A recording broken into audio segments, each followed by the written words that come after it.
Okay, we are live. So, all right, we'll call it 5 o'clock p.m. Good evening, ladies and gentlemen, and welcome back to the GospelStation.com Sports and Talk. We are live on Facebook on the Gospel Station Sports and Talk there as well.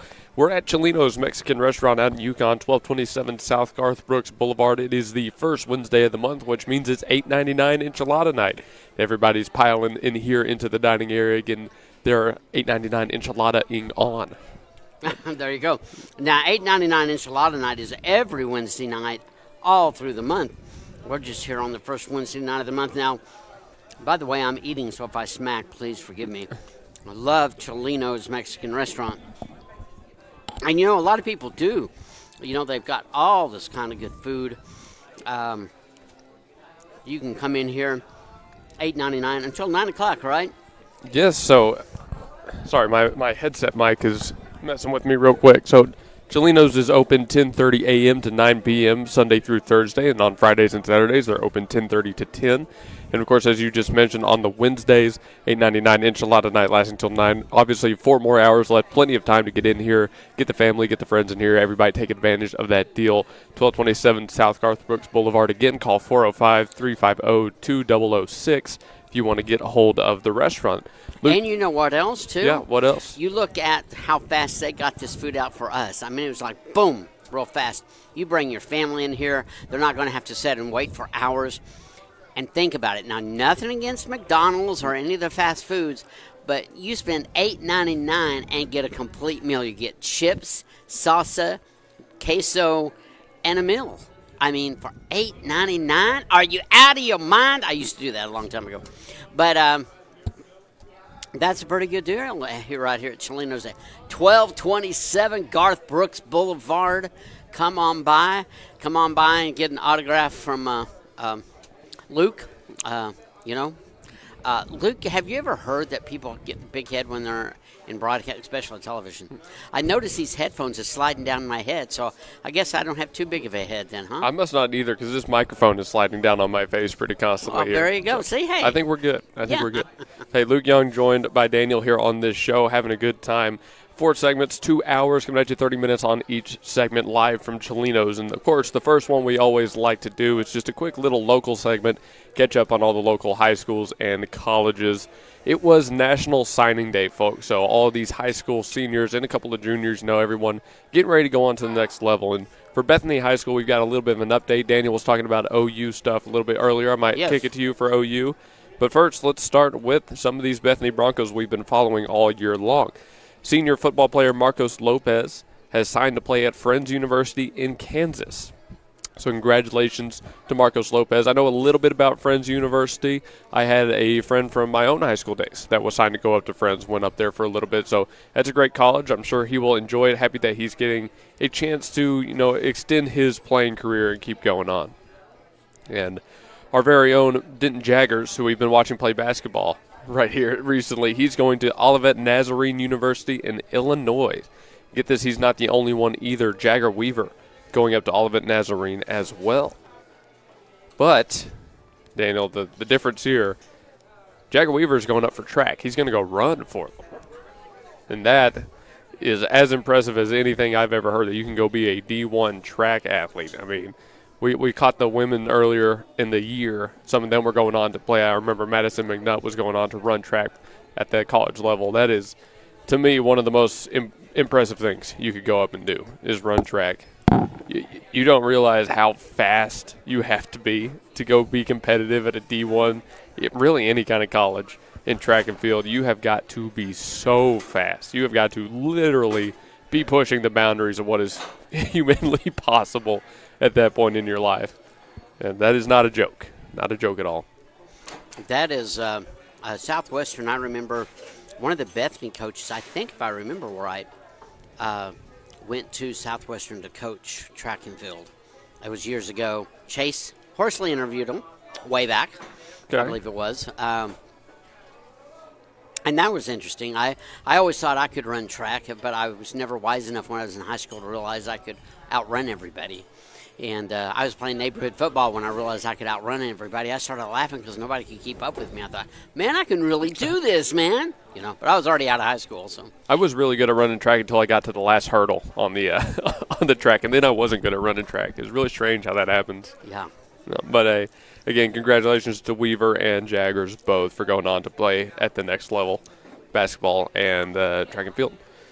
Ellen Smith, a couple of soccer players signed to go play at Mid-America Christian University, which, come on, man. MACU, come on. I mean, I know I'm an SU grad, but MACU, what are we doing here? No, but that's still pretty cool. They didn't consult with you first? They didn't consult with me first, but that is still pretty cool. Again, Mid-America, honestly, they're a great college, so it's pretty awesome that they get to go up there and play soccer. That is Ellen Smith and I believe Corbin Baker also going to play at Mid-America Christian Soccer as well. So congratulations to Corbin. Congratulations to Ellen. They're getting, again, to continue their playing careers at, like I mentioned, a great school, but still here local. They don't have to go too far, which, depending on who you're asked, that's even an added benefit. That's a bonus to it all. I remember meeting a girl from when I went to college, Southwestern. She went to Mid-America College, and I think I still have a crush on her from then, Very nice. But very good. I mean, it's fun. What did you remember when you were taken in the first round? No, I'm kidding. When you went to Southwestern Christian University for baseball, because that's what you were going for, and that's where you went. I remember the day I got, not picked up, because I picked up on my own signing day, but I remember the day I found out about it as well and kind of got in contact with them. I was playing in Pauls Valley on a summer baseball team, and the opposing team's coach reached out to SCU about me. Wow. Yeah, and that's how I got in contact with the school. But that is pretty cool. That's kind of an interesting way to kick off a college career. But hey, I wouldn't trade it for the world. It got me to play my 4 years, and like I've said, I wouldn't trade it for anything. That was awesome. Joe Blackwell was glad he had you, right? Yeah, I hope so. Oklahoma Baptist University today picked up Hallie Hungerford, senior POM member. I've gotten her on a coach's show before in the past. She's great as well. Congratulations to Hungerford for going on and playing at the next level. And Oklahoma Christian University, not Baptist University, Christian University, got Reese Harris to go out and play soccer for them. Harris, we've been catching on the basketball floor these past couple of months, really. She's going on to play soccer at the next level. Again, Oklahoma Christian University, the Eagles, that is a team I have played on baseball many, many times. So I have been over there pretty constantly. Another local college in a great spot with a great couple of programs.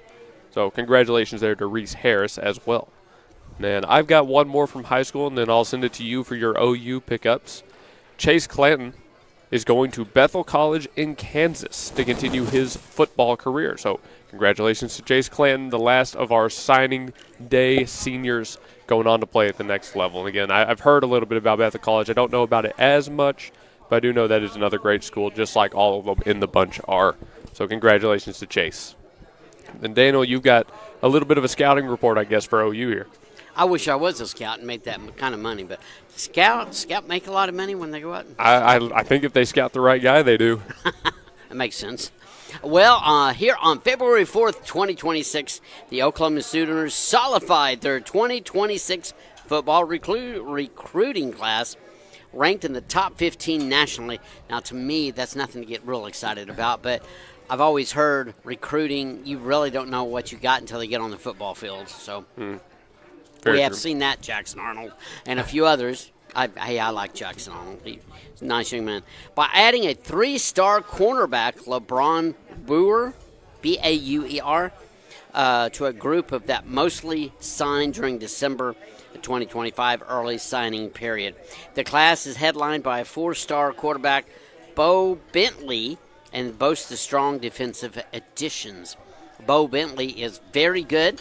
I believe he's going to take Oklahoma to the national championship 4 years in a row, or 3 years, because I think he won't start next year. But they still could go 4 years, right? Good. Good, very much. But the total signees for Oklahoma is 25 players, 24 in December, and then 1 here in February. They're ranked top 15 nationally and 7th and 8th in the SEC. And the key additions include offensively quarterback Bo Bentley, running back Zephan Walker, which really sounds like he's good, and Jonathan Hatton. Wide receivers, Odom, Oka, Philo. I shouldn't even try to say these names. Jaden Petit, Gia Rogers, and offensive lineman Noah Best.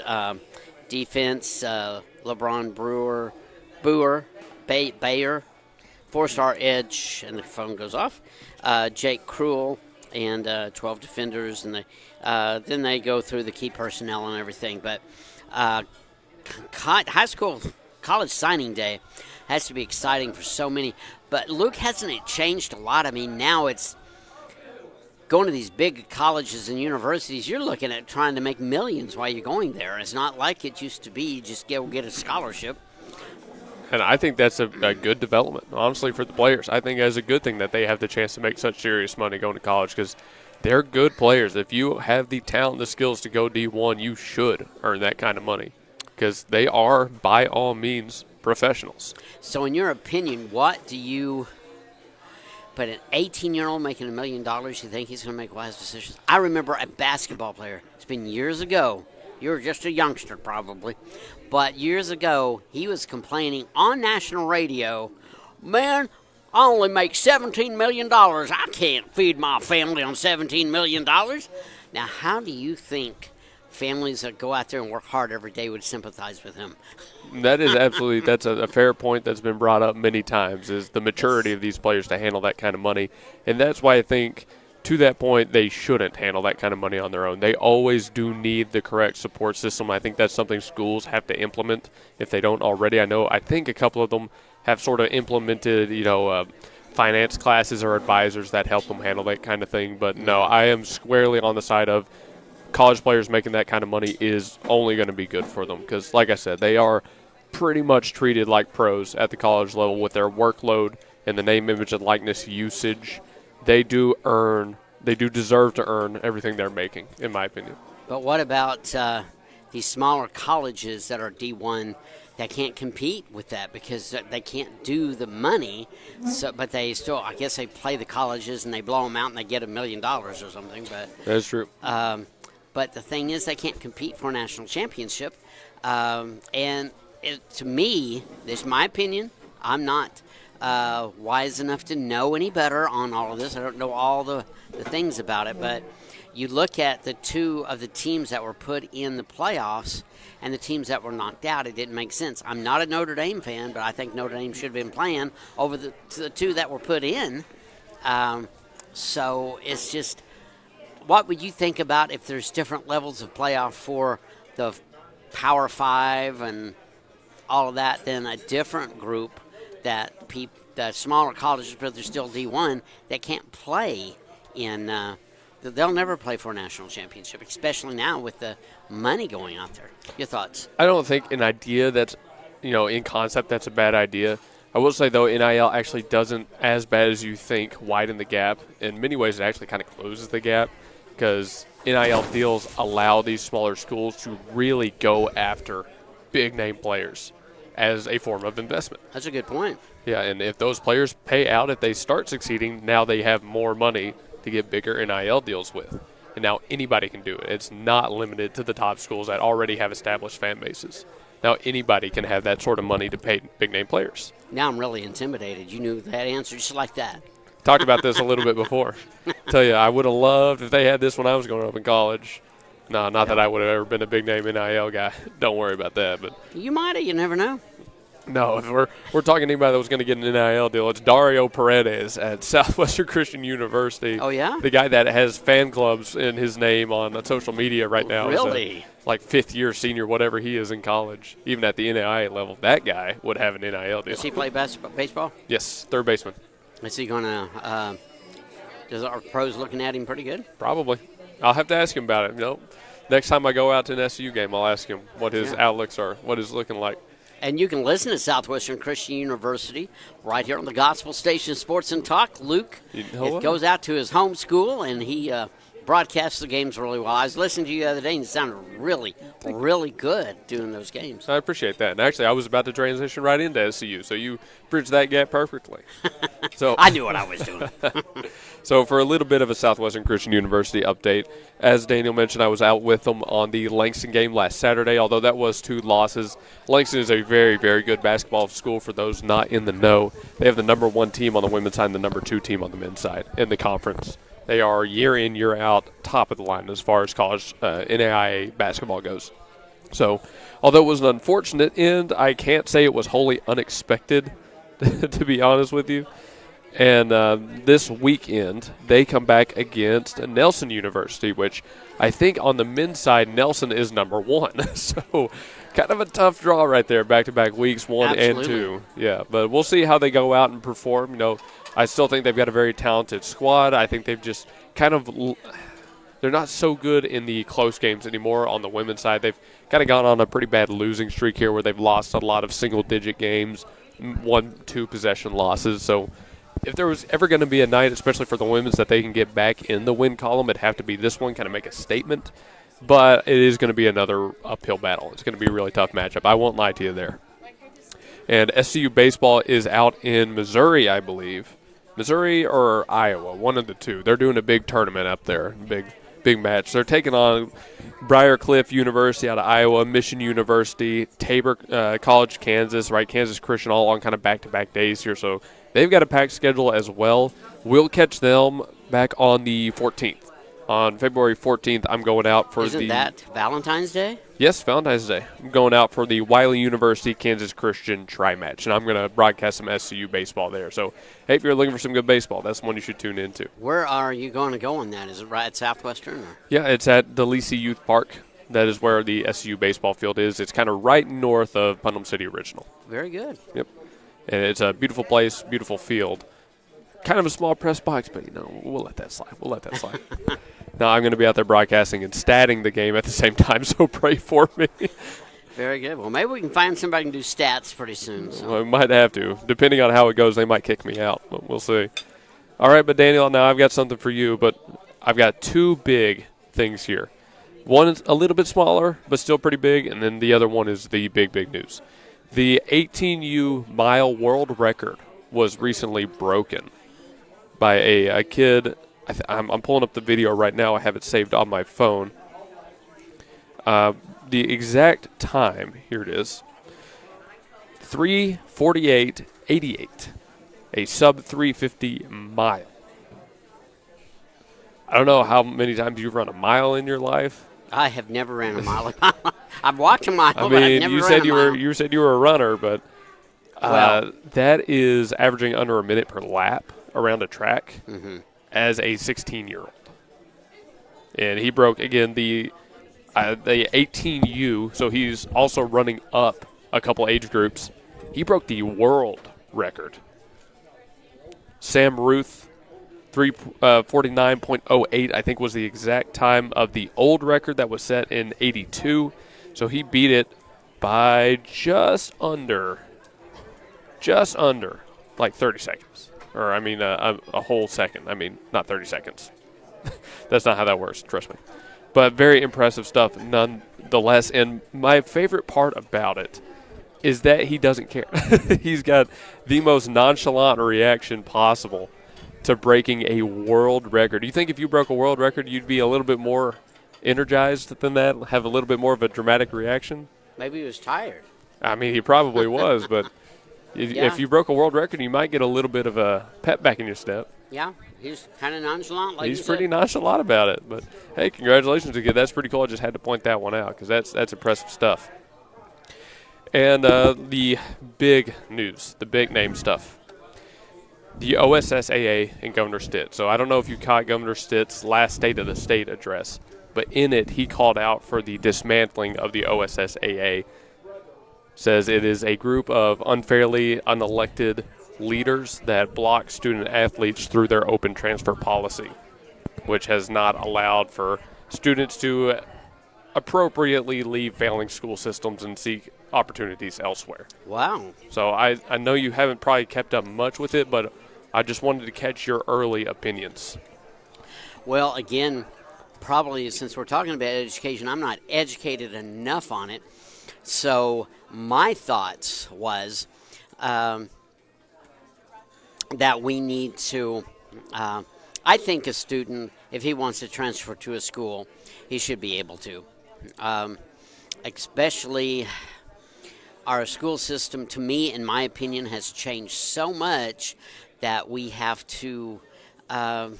I think a person should be able to go to school where they want, because some schools, they just. I mean, Oklahoma is what, 48th in the nation in education. Of course, we need to improve on that, but I don't know. Student athletes, they work real hard, and I often talk about that often. That they work so hard in what they do that, they should be able to go where they want to go. And that's very, very important, I think, in my opinion. But that's very interesting to dismantle the OSSA. I'm not so sure that's a good idea because they seem to be doing a good job. What would they do without the OSSA? That's my opinion on the subject. I do believe a student should be able to go to whatever school they want to go to. I guess it's like getting rid of the NCAA now. I mean, their use of what they used to do, they can't do anymore because of the way the football is going now. Well, any of it. Basketball, the NIL, the different situations going on. How relevant is the OSSA? How relevant is the NCAA? I don't know. That's something to look into. But my first thought is, well, let's allow students to go to the school they want to go to, student athletes. And I've seen them doing that all the time. So I'm not sure what the issue is there, but I'm not so sure I want to get rid of the OSSA. Luke had to step out for a minute, so I am going to talk a little bit about what's coming up. We're going to have the coaches show this Thursday at Qdoba at 6:30. You can listen to the coaches show, and I believe it's going to be the Bethany Middle School basketball team there, the boys basketball. I believe that's what it is. That'll be Thursday at 6:30 at Qdoba. Bethany basketball will be playing in Anadarko on Friday. And, of course, Luke will be bringing that play-by-play of Bethany High School basketball. The girls and boys seem to be doing really well in basketball. They have played some teams that they haven't fared so well with. But the basketball, they seem to be doing really well. I mean, that just Cash could not keep up with the boys or good girls team. Was it last night? Yes, it was last night. And it was a good game. They did very well. But that's coming up Friday at Anadarko. You can hear that right here on the Gospel Station Sports and Talk. And also see it on the YouTube. I believe it's GSN Sports and Talk. You can go to YouTube and watch the game and hear Luke do the play-by-play on that. And I believe Saturday he'll be doing some Southwestern Christian University games. Luke works a lot. He loves what he does, and you can tell it when he's doing the play-by-play. So you'll enjoy that. Then on Monday, of course, we will have a coaches show again, EPH 5:11 p.m. at 5 o'clock. And we'll have that at 5. You can hear that going on there. So that's what's coming up here on the Gospel Station. And I'm going to ask Luke a question. He can answer it after we go to break because I know it's time for break. But, Luke, my question is going to be, is the NCAA still relevant? Is the OSSA still relevant? Without that, what's it going to look like? My opinion was, I think a student athlete should be able to go to a school he wants to go to. That's my opinion. But, and I've seen people go to a different school, so I don't know what the deal is, because I know a couple of guys from Bethany went over to Mustang and I didn't see any fight where people were trying to stop them. So, but I don't know. I don't know enough about it to talk intelligently. But I'm going to let you send it to break, and then we'll talk about that on the other side. All right, we'll be back on the other side of the break. We're live at Chelino's, 1227 South Garth Brooks Boulevard in Yukon, Oklahoma. It's $8.99 enchilada night. You can see a little bit of the dining area here on the Facebook Live picture. They're filling up, but got plenty of room for you. Absolutely, but they've still got some tables here if you want to bring the whole crew. So stop by Chelino's again, 1227 South Garth Brooks Boulevard.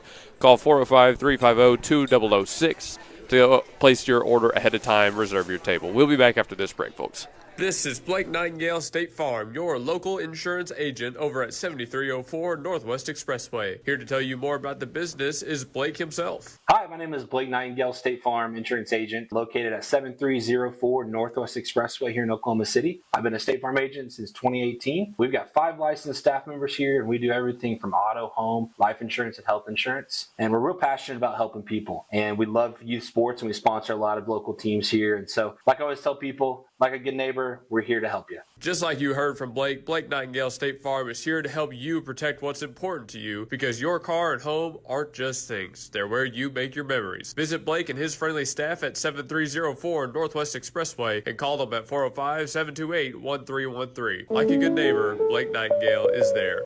Do it best at Evans Hardware. Since 1965, Evans Hardware has provided Midwest City with top-quality home improvement supplies and a one-of-a-kind shopping experience. At 1021 South Douglas Boulevard, Evans Hardware is family-owned and has the right products for every situation, including DIY projects, professional contracting, or quick fixes. Their satisfaction guarantee and quick turnarounds mean you'll always find what you need. So visit Evans Hardware in Midwest City. Or call 405-732-1898. That's 405-732-1898. Evans Hardware in Midwest City.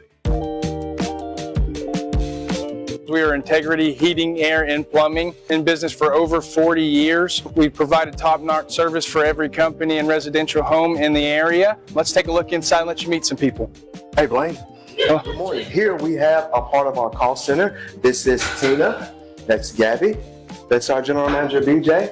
Our office hours are from 7:30 to 7:30, Monday through Friday, and we do heating and air conditioning, plumbing, and electrical. Give us a call. We always have specials. Our number one priority is your family, constant comfort, and convenience. We offer 24-hour service. And in order for us to do that, we fully stock everything here at our warehouse, whether it's commercial or residential. We offer plumbing, heating and air, and electrical full services. All of our guys are licensed, we're bonded and insured. Here at Integrity, we offer senior discounts, military discounts, and public service discounts. You worked hard for us, so let us work hard for you. Yeah, go Broncos.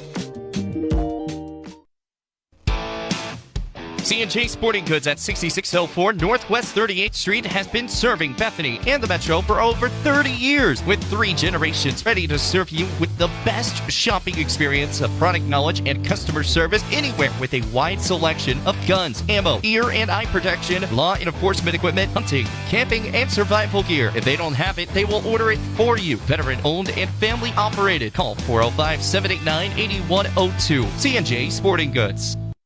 At the home of the Gotta Have It, you'll find Apple Tree Antique Gallery, located in the heart of downtown Bethany at 6740 Northwest 39th Expressway. Enjoy spacious shopping with up to 77 unique vendors across more than 10,000 square feet, offering everything from jewelry and clothing to one-of-a-kind treasures and so much more. Don't miss our third Friday weekend specials every month. And yes, we're open Sundays. Call us at 495-0602. Apple Tree Antique Gallery in Bethany, home of the Gotta Have It. Tanko Mechanical, Electrical, and Plumbing is a commercial and industrial contractor. They offer end-to-end client experience that includes seamless communication, budgeting, staffing, on-site organization, and it's solid quality handiwork every time. The past projects include both new construction and repairs and restoration. Occupied and fully operational job sites are never a problem. They can also plan, manage, and build multi-phase jobs. We are a turnkey plumbing, electrical, HVAC, and mechanical contractor. Tanko Company, give them a call at 405-255-7804. Again, that's 405-255-7804. Tanko. And we welcome you back here on thegospelstation.com and the Gospel Station Sports and Talk Facebook page. Thanks so much to everybody that's tuning in. Luke and Daniel out here at Chelino's. $8.99 enchiladas night at Chelino's Mexican Restaurant in Yukon, 1227 South Garth Brooks Boulevard. Open until 9 p.m. tonight. So you still got 3.5 hours to get in here and take advantage of this $8.99 deal. It includes such menu items I always like to do, such as the enchilada dinner. That's your choice of either 2 cheese and onion, shredded chicken, or beef enchiladas topped with your choice of sauce. I happen to get the burrito today, as I kind of usually get an quesadilla, but I wanted to mix it up. But the next time I come here, I'm thinking about finally taking advantage of this $8.99 enchilada deal, because that enchilada dinner does look pretty good. But they've also got Nino's favorite enchiladas. You've got the avocado enchiladas as well, Marcelo's enchiladas, a bunch of different kinds of enchilada dinners, and it's all great stuff, all for $8.99 every Wednesday through the month. And you know, Luke, they have lunch specials too. My favorite lunch special is the fajita lunch. Delicious. But they've got all kind of lunch specials you can come and get. And, of course, the $8.99 enchilada night is every Wednesday night, so that is good.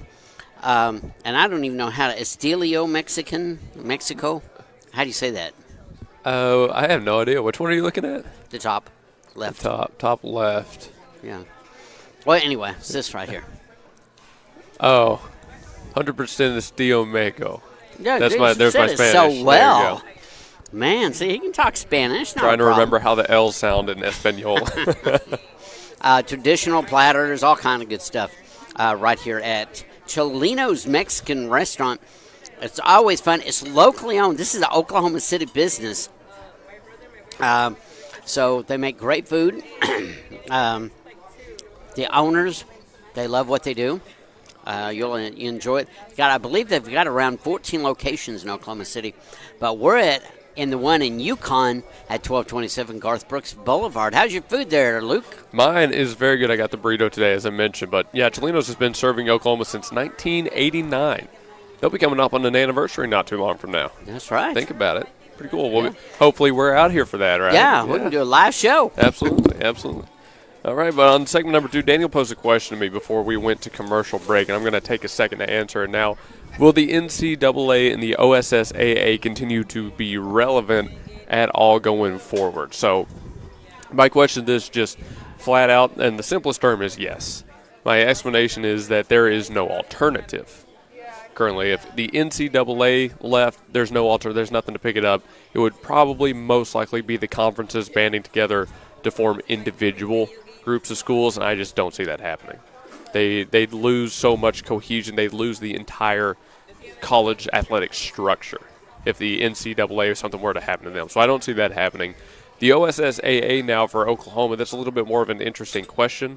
So Governor Stitt, when he was talking about it, he cited obviously their transfer rules, I'll call it. I won't say they're good or bad transfer rules, but he cited the transfer rules and the opportunities that creates and doesn't create for high school athletes. He brought up one such scenario where a couple athletes were trying to get out of a failing school system and their application to transfer was blocked. It was denied. That, however, has been kind of the minority. That's not really, from what I can tell, happening in large movements across the state. That's not happening a lot. So I will say I think that was the minority. I understand where he's coming from, but me personally, I don't think that the OSSAA needs to be disbanded at all. As they have mentioned many times, they're completely member-oriented, so their officials are elected by all the hundreds of schools across Oklahoma that participate in the OSSAA. So they are made up of these school administrators and these school officials for these schools. I think personally the reason Stitt said this is because if it went somewhere and the OSSAA, say, had to disband, the government swoops in and picks it up. And now the government has more control over high school athletics in Oklahoma. That's what I think they're getting at personally. So, And I just think the government ought to stay out of sports. And not my opinion, just politics. Come on, let's enjoy sports and not talk about politics. You know what I'm saying? So, anyway, I'm sure there's politics when it comes down to it, but I'm just not the government politics is my thought. Your thought on that?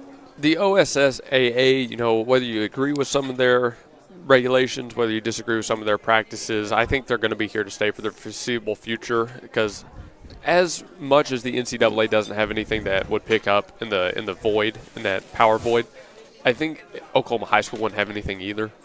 It would kind of go back to being really scattered, and it would only really be the government that would have that opportunity. I don't think anybody, me personally, from what I can tell, my short time up here, I don't think anybody at the high school scene wants the government to be in control. I think they would prefer to do it the way they have it. I think they do have a good system. Does it have its flaws? Sure. Could you make the argument about their playoff coverage and their practices there? Absolutely. But, no, me personally, I don't see any reason for the OSSAA to be eliminated at all. So I agree. I think going forward, they're here to stay. Yeah. Good thought. Yep. Hopefully. That's why I like to think I have good thoughts sometimes. You do. You do. I like to think so. We've got updates from Norman. The Rock Creek Entertainment District has been greenlit to go forward. They are not going to be blocked. So that means a brand new facility, brand new athletic stuff for OU. Boomer sooner. Absolutely. And I've got the numbers in front of me right now. It is a $1 billion project, including a new 8,000-seat arena for men's and women's basketball and gymnastics. Let's see, I don't have a date for it yet, but I do know that not too long ago, maybe a day or two ago now, the Supreme Court ruled that OU and the city of Norman can move forward with the project. So OU basketball and gymnastics getting a brand new home here in Norman. And that's pretty good stuff. We know we're playing host to some of the Olympics coming forward. So OU's, I'm telling you, Oklahoma's on the up and up. I see a lot of potential in the state of Oklahoma. Absolutely. And gymnastics keeps winning in national championships in the women. So they need something just like the women's softball team. Women's softball team. Is that an oxymoron? Softball Kind of. usually is women. Kind of. Yeah. But anyway, they've got a brand new stadium. They just keep winning. And gymnastics just keeps winning. Women's sports keeps winning at OU. We just got to get the men's sports up. Yeah, but even can you imagine, though, if all these gymnasts we have, all these big-name softball players as well, if there was no NIL and they don't earn the money for everything they've done for OU? I mean, come on. They did it for years. We've had some great players that weren't in NIL. We have. We absolutely now, have. I've realized that times change. I'm not really excited about all of it, but I know times change. And times changed when I was a teenager. You know, things switched. When I was younger, they only had TV on. A team could have 3 games a year on TV. That's all they could have. The rest of it's on radio. And I can remember, and I've said this before, the NCAA said, hey, we don't want to put them all on there. Once you start putting them on there, we'll have every game in college on TV. Well, they were right. We have had every game in college on TV. But, which I then, and I still think that's good. But, again, I don't know the money part of it. And that obviously is what the NIL came from, is because you look at all these people making money off college football, and these student athletes, all they get is a scholarship, room and board, and you hit some good points. Is these young men and women are just about as professional as you're going to get. That's what they're working toward. Most of them, some of them, is to be a professional sports. So that's a pretty good point. Yep. Your thoughts? I maintain my position that once they figure out transfer rules and eligibility, all the rest will fall in place. I maintain my opinions on that whole debacle. So I think once they've got that ironed out, we'll see all the rest of these problems go away. Now, back to OU and baseball now. Coach Skip Johnson came on recently and was talking about the team he's rolling out for this next season. He says Cam Johnson is going to be the opening day starter for OU versus Texas Tech. He says this is the best freshman class he has had in 35-plus years of coaching. Wow. Which is pretty high praise. Wichita State transfer Camden Johnson runs like John Spikerman. If you know that name. Spikerman from OU. Or excuse me, Johnson from OU running like John Spikerman. Again, pretty high praise. And freshman pitcher Briscoe Smith from Duncan High School is a real contender to be OU's closer this year as a freshman. Mm-hmm. We know this is a team that is coming off of a run into the playoffs, but they did lose some big names. Kyson Witherspoon comes to the forefront. the pitching is going to be a question, I think, for them, who steps up to fill that role. But if Coach Johnson, if Coach Skip, if he's to be believed, and I have reason to believe he is, sounds like they've got some guys that are stepping into the role very nicely. Mm-hmm. So I am very excited to catch some college baseball coming up in this next season. We're going to have another fun one. And since I'm talking about college baseball, we're having LSU Tigers baseball's very own Tanner Reeves on an episode of The Game Plan, special late-night episode tomorrow evening at 8 p.m. National champion joining the show. It'll be a fun one. He's got one more year of college up at LSU. Going to try and go make that title defense. Should I get on the air and talk and tell him I'm not a big fan of LSU? Or You might, but he might leave, and then we wouldn't have a very good show. There you go. See, that's why you make all the money there, Luke. Well, we hope. We'll fly out we'll drive down to LSU or something real quick, and you can tell him in person there. Oh, yeah, I probably wouldn't want to do that. But anyway, go ahead. Yeah, look forward to that one. Tanner and I have known each other ever since we were really young, and that is really cool, though. He is one of the guys growing up with that you knew was going to go do something special. Is he? So he'll be high in the baseball draft when that happens? Or? I sure hope so. Yeah, I think he'd earn it.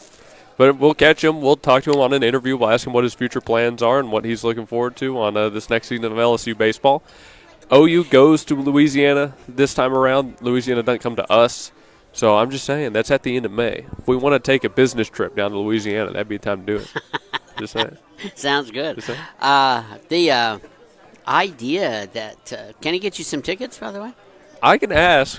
I'm thinking about asking him if I show up in a signed LSU or an LSU cap and a Tanner Reeves jersey, if he'll sign it for me and see if I can get that.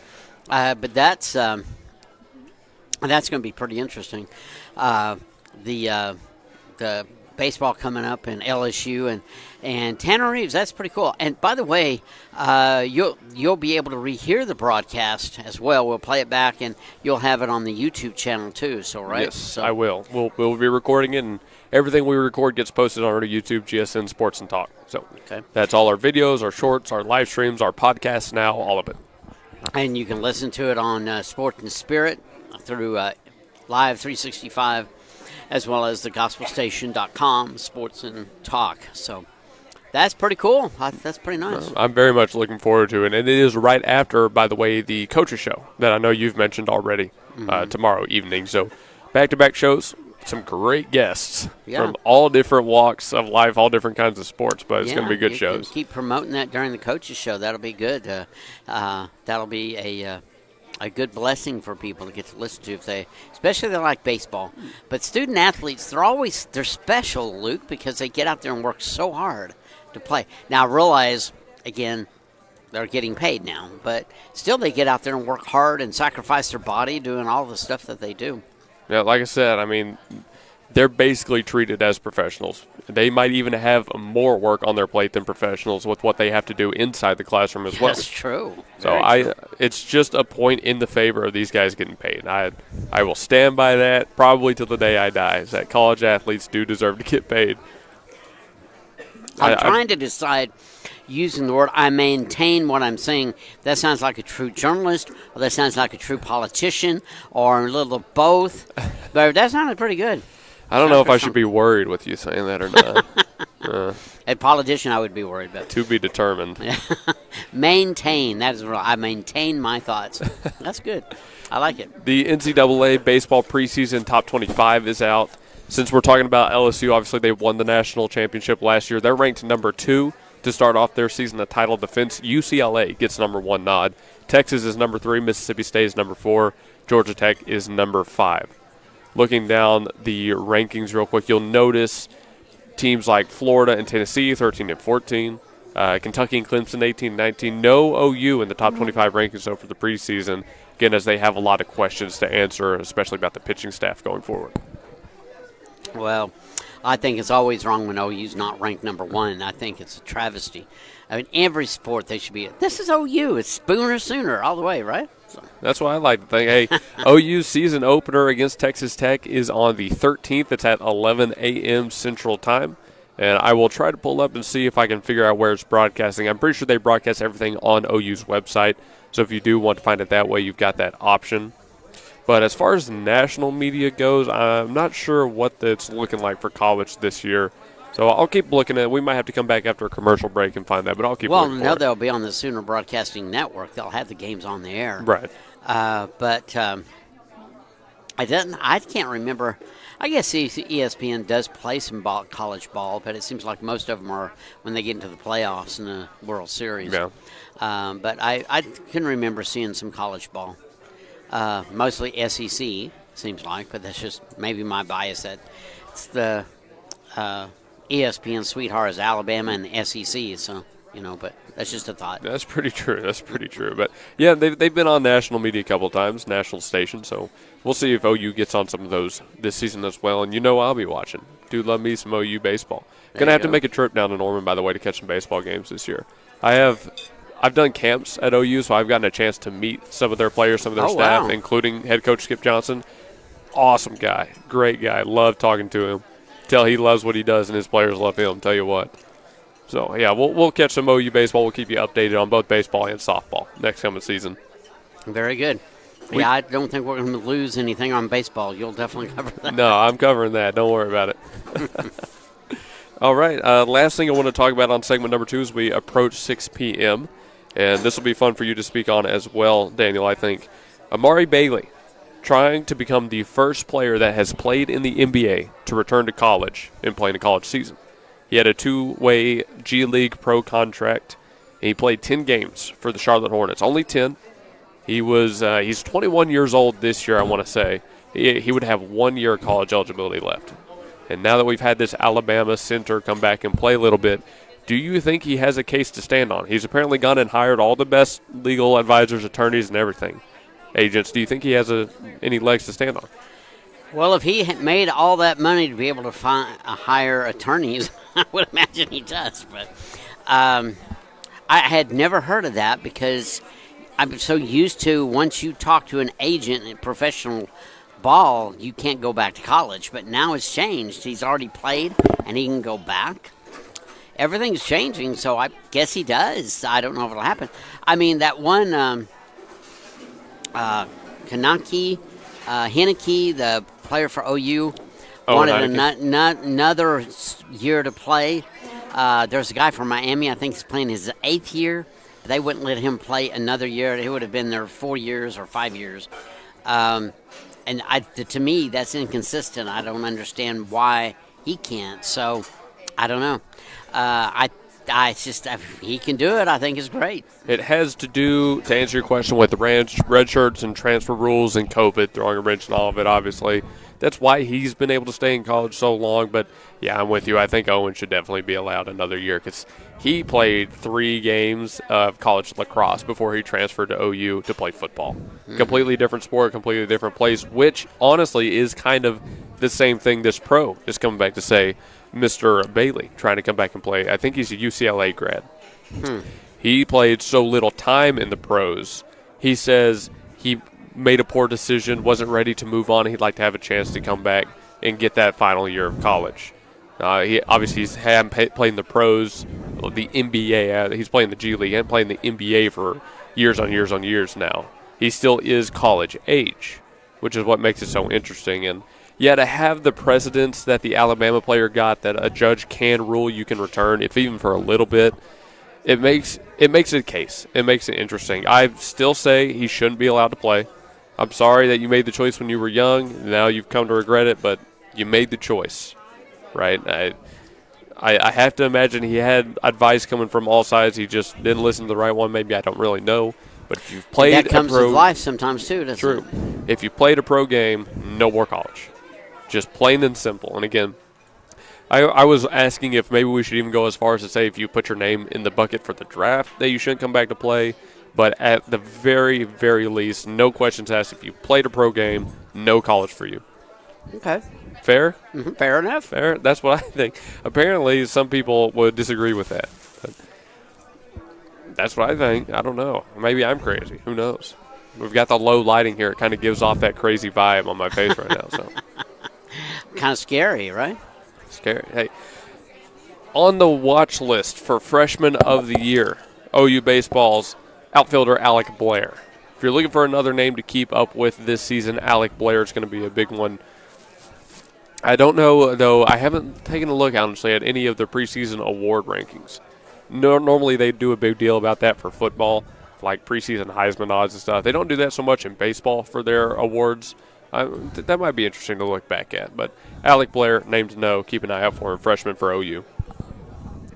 All right, that covers pretty much everything I wanted to talk about on segment number 2. We're going through college sports, so do you have anything left? I could always talk about OU, but I know we need to go to break. I could talk about OSU a little bit.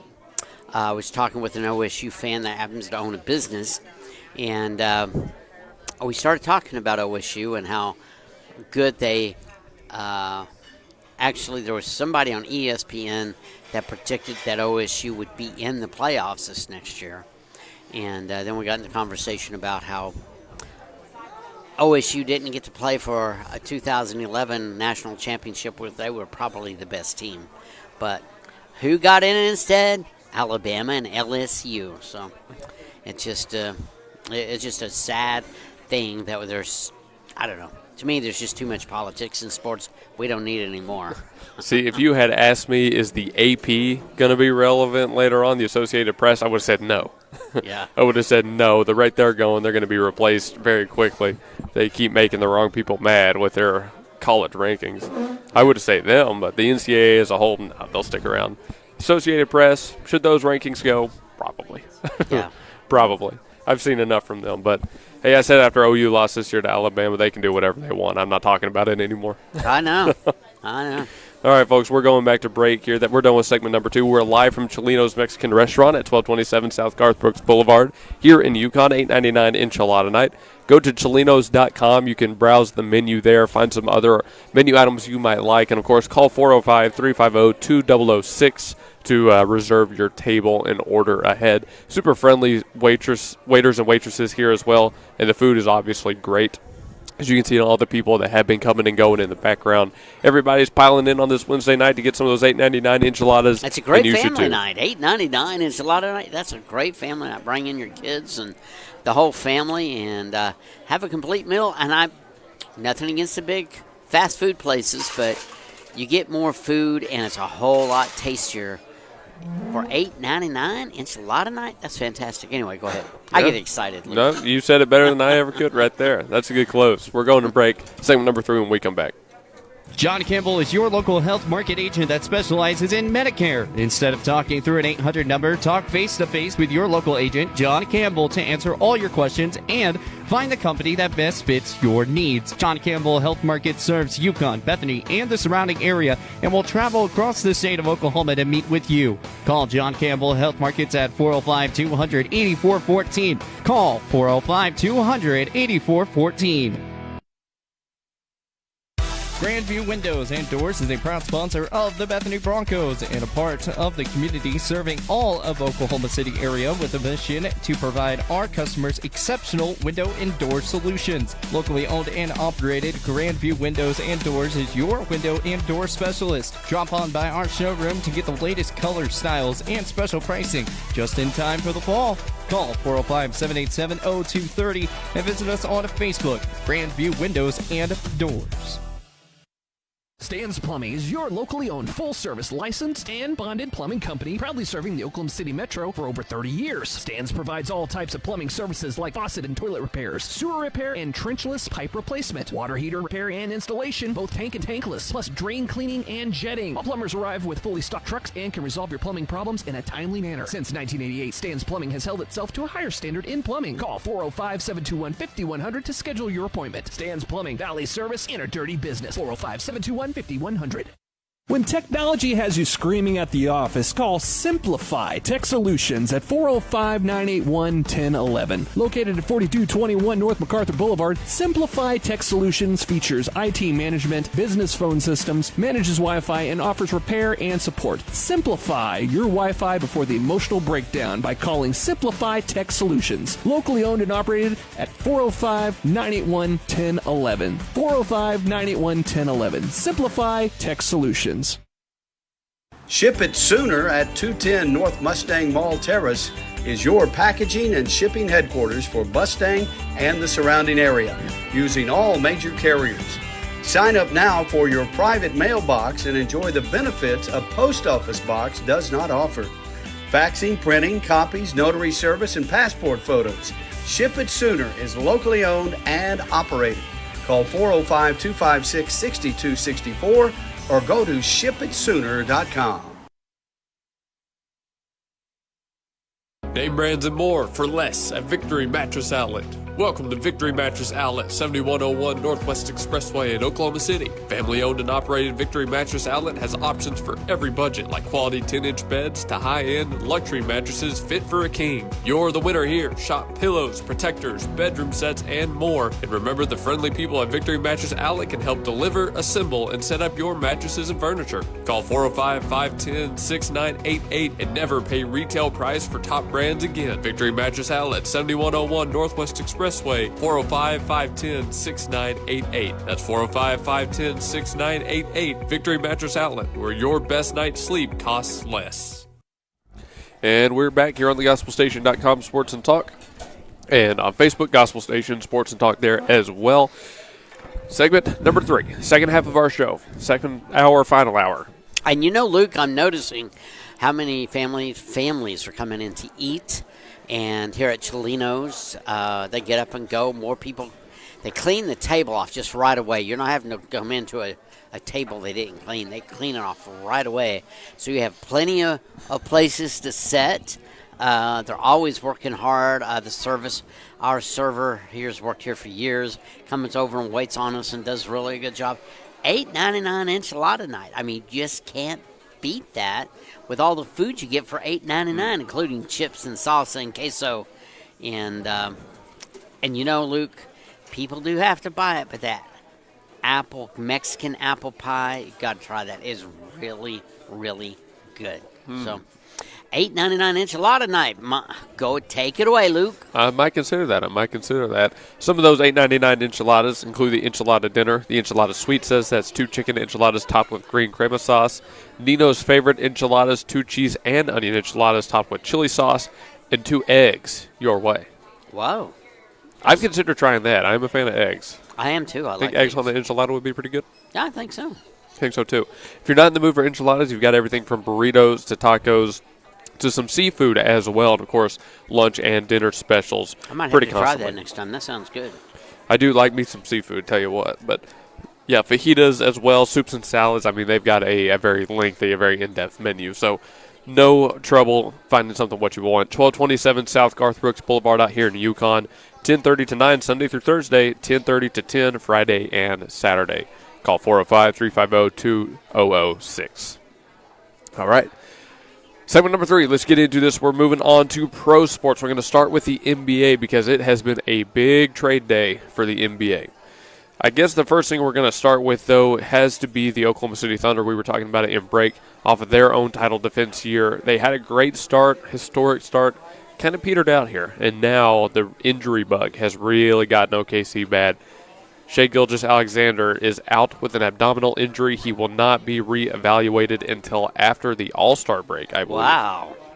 That's a long time, isn't it? That is a little bit of time. And, again, he's an MVP, right? Abdominal strain. I don't, off the top of my head, know the severity of this kind of stuff historically, but the way this season has gone for the Thunder, man, that's not good.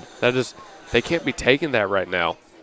They're still on top of the West currently, but it's not by as much as I think they would have liked going on this year.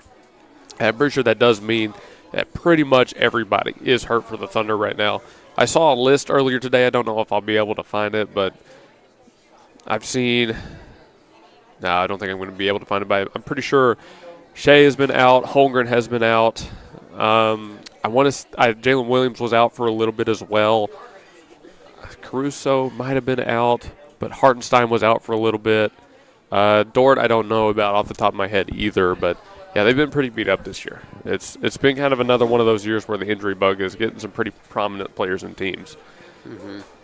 They're saying they're trying to find their fix, and the idea is they want to use AI to help them kind of evaluate why so many players are getting injured. I know we've talked about AI on EPH 511 PM in the past, but this is the different kind of AI in a sense where it's more medically orientated. Basically just a really strong computer. So do you think that they will be able to find some kind of headway in this? Do you think AI will really be able to help them make a difference? I don't know enough about technology sometimes. Thank you, ma'am. You got to come by and meet these servers. They're really nice people. They are very, very nice. I think it would depend. I don't know enough about the AI to talk intelligently. I'm not so sure. I'm one of those people that don't trust AI that much because I just give so much information. But again, I don't know the difference between what you're talking about and the AI we were talking about. It can be your best friend and hang around your neck all the time. Right. You know? So right. I don't know the difference of the two. But I know now when I Google something, AI is there and giving the answer. I don't know, Luke. I couldn't answer that question really intelligently to tell you. What are your thoughts? That is, it definitely was a different kind of AI product we were talking about when we last talked about it for sure. I'm hoping. I think, honestly, they know what is going wrong. Just the question is, what's the best fix that bridges the gap between business and athletics, you know? That's always the problem. But that's a whole nother conversation. Yeah. Related, but we don't want to get into that tonight. Yes, I understand. That's probably what they say, above my pay grade. Yeah, just a little bit. The 76ers are trading guard Jared McCain to the Oklahoma City Thunder for a 2026 Rockets first-round pick and 3 second-round picks. Jared McCain's a great player. Obviously, this speaks to how injured OKC has been, that they need some serious help at guard, which is one of their best positions, honestly, that they have had filled out throughout this team, but they need that kind of depth. They really seriously need that depth with how hurt they are. But McCain's a good pickup for them, and the 76ers got a nice little haul back for it, a first and 3 second-round picks. That goes a long way towards rebuilding kind of their own team. We've seen a lot of super teams recently kind of come off fall-offs, right? Trae Young has left Atlanta. Anthony Davis has left Dallas again, which we're about to talk about. There's some breaking news. Giannis wants out of Milwaukee. Harden, unhappy with every team he goes to nowadays. Because he left the Thunder. He's going to be unhappy. Probably, How can honestly. you do better than the Thunder? I honestly agree with you at this point. But, yeah, those picks, that's what 76ers were looking for. I think they honestly got a good haul for what they were looking for. Mm-hmm. Since we mentioned it, though, Anthony Davis traded away from the Mavs. Here's the deal. The Dallas Mavericks are trading 10-time NBA All-Star Anthony Davis. They're trading Jaden Hardy, D'Angelo Russell, and Dante Exum to the Washington Wizards for Chris Middleton, A.J. Johnson, Malachi Branham, Marvin Bagley III, 2 first-round picks, and 3 second-round picks, sources tell Shams Charania. Talk about a haul. That's a haul. Yeah, that's a lot. Let's see, that's 1, 2, 3, 4 for 1, 2, 3, 4. So it's a 4-for-4 trade, and Dallas gets 5 picks, 2 in the first, 3 in the second. The Mavericks are completely in on Cooper Flag now. They have made that very much true. So with Luka gone, now with AD gone, I don't even know what Kyrie is doing now. Is he still a Maverick anyways? I don't even know. I haven't heard about that. He's still a Maverick. I haven't heard about that guy in, like, years, it feels like. But, no, they're completely going all in on Cooper Flag. This is the rebuild to end all rebuilds. Was it right from the Mavericks side? Absolutely. Do I think this was right from the Wizards side? Probably. I mean, they're pairing Anthony Davis up with Trae Young now. Although both have had their injury issues, if they're healthy at the same time, they could put together a good little duo. The question that arises out of this that I've seen a couple of people, especially at the national level, ask now is, did Dallas do the right thing trading away Luka? I know you knew about that when they made that blockbuster move and how many waves that made. I personally think no. I still think trading away Luka was the wrong move. However, I think they handled the aftermath correctly. And there is a very clear, very fine distinction there. The original move was a bad idea. The way they handled it after, they've done probably the best they possibly could have. Because now they have set themselves back up for success with their next generation. And was the first-round pick rigged? Yes. But is that their fault? Probably not. Have they taken it and ran? Yes, and that's really what it matters in the end, is that Dallas has just rebounded the right way. Speaking of basketball, there's a term for you, rebounded. Yeah, that's very good. I like that one. Just came up with that. And some teams double dribble and they're trading, and that's what you thought some teams had done. Did a turnover. Another ex-Thunder, though. The Clippers, Nets, and Raptors have agreed on a multi-team trade, sending Chris Paul to the Raptors. And Chris Paul's been a lot of places, hasn't he? Paul, Harden, and KD have all been on, at least 3 teams apiece? Maybe 4 by now? At least. Paul seems like he played for, I know, he played the team in New Orleans, and he played with the Thunder, and he, just on and on. Seems like he's played a lot of teams. He really has. He's really played a lot of teams. But the interesting part about this is that the Raptors will not require Chris Paul to report to the team, which means it's very likely that they're going to trade him right back and get someone else that they want for Paul. So seems like this is not even going to be Chris Paul's last landing spot. I'm about to talk a lot about Harden here because I've got an interview I'm going to play for the Facebook. Oh, good. They said, I'll frame it like this. You mentioned that people sometimes get an ego when they get to the national level. Mm-hmm. A lot of national guys said that OKC's big problems when they had the big 3 was ego. And now that they're all gone and we've had this next generation, had their success, found the finals, kind of only further exemplifies how big of an issue that original core had. And I bring this up because this this clip I'm about to play was from the last time that Dallas took on James Harden. And I'm about to play this. If you're watching on Facebook, you can see the video now. Producer to pipe this into the Clippers locker room so I can talk to you, James. I hope you're taking notes. I'm telling you in advance, you're welcome for the wisdom I'm about to spew. Because, listen, I get on my knees every night and pray for someone to believe in me like Daryl Morey believed in you. You wanted a certain coach, they brought in Mike D'Antoni. You want to play a certain style, they played it. You wanted Dwight Howard, they brought him in and got rid of him when you were tired of him. You wanted Chris Paul, they brought him in and got rid of him when you were tired of him. They brought in your old friend Russell Westbrook. You wanted to go to Vegas on off days? They looked away. You wanted the team to stay over so you could go out at night? They changed the schedule, and it didn't work. And you know what? You said, I'm going to break up with my whoopee. Not good enough. I see the bright lights in New York. I want to go there. My old pal, Kevin Durant. It's going to work. The big 3. And all after 1 year, you wanted out. You realized, oh my gosh, I took this guy for granted, the guy that believed in me. I went back with Daryl Morey. They traded Ben Simmons for you. How did they pull that off? And you know what? You went there and you got a partner who got the MVP. He won the MVP. And what did you say afterwards? You said, they didn't hand me the reins. You're the point guard. You were holding the reins. And what did you do when you had the reins? You scored 9 points in Game 7 against Boston. You blew a 3-2 series lead. So they fired their coach. Not good enough. You broke up with your guy, believed in you again. You said, the bright lights of L.A., that's where I want to go. Let's see if that works. Listen, James, have you ever had those friends who had bad roommates? Over and over, they complained about their bad roommates. This guy's terrible. The bad roommate here. They never thought to be self-aware enough that they're the bad roommate. They're the problem. Hey, James, you're the problem. If this doesn't work this year in this system with this team, then you're going to go and point fingers at everybody else, and you're going to go back home and you're going to start swiping right for another team, and there's not going to be anybody left. Because, James, you're not the beard, you're not the system, you're the problem. And the mic drop, Devin. Pretty scathing interview, pretty scathing thoughts right there. Again, that was from a while ago. That was back in the in-season tournament when Dallas played the Clippers. Talking about James Harden. All right, I love the way he ends that one. You're not the beard, you're not the system, you're the problem.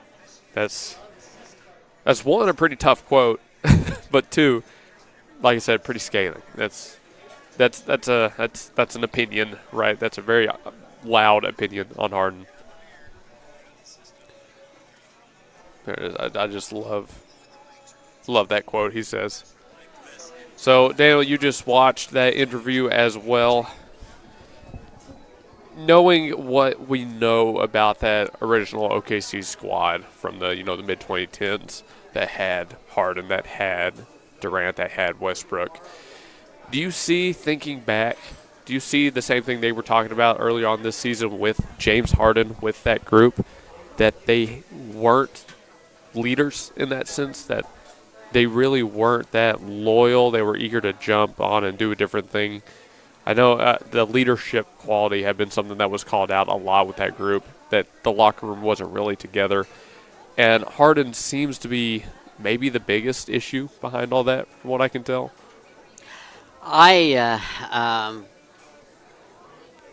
It's the 2 + 2 finally equals 4. I didn't realize that as much until you brought it up. But one thing I never understood is why they didn't win a championship, NBA championship, because they had all that talent. And if you have all ego and you don't have togetherness, that can take away chemistry, don't you think? And that can cost you. I hadn't realized that until this was talking about it, but that's a very good point, Luke. That's kind of an old report right there on the pregame from a little bit ago, but it does. I think it was telling that it would pop back up for me now, right before we're about to do this show, right as James Harden is back in the news. So I don't think he has much longer in the league, to be honest with you. I think people are finally at the point where they are going to be done with James Harden.